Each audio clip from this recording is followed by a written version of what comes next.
So si Goldie Pie is just trading inside this box since nung May 24. So it's consolidating kung makikita nyo. And ngayon po, yung price niya is nandun na sa lower band ng consolidation. So ako dito, ang tingin ko, consolidation with downward bias. Bakit po? Kasi meron tayong nakita dito na inverted head and head and shoulders, not inverted. Alright? Tayo. Last week pa to.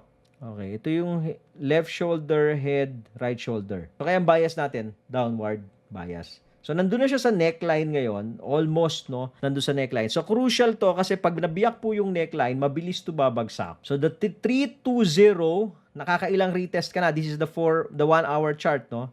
Mukhang bibigay na to eh. Bibigay na to. Okay, next niyan, 2-3 ha. So malalim to. Malalim po yan. Alright? So be careful. Pagka na-break to, pwede mo discard dito is wait sa pump near this area, 2-340 or near the pivot. Lahat po yan nasa tipay ha. Diyan ka papasok. Or wait for the breakout and retest. Huwag mo sabayan pagka tumutulo. Antayin mong bumawi ng konti bago mo sabayan. So, tignan natin mamaya-mayang konti. Medyo mabilis to pag tumulo. So, yung pagbasag dun sa box. So, yan po ang chart ni Goldie Pie.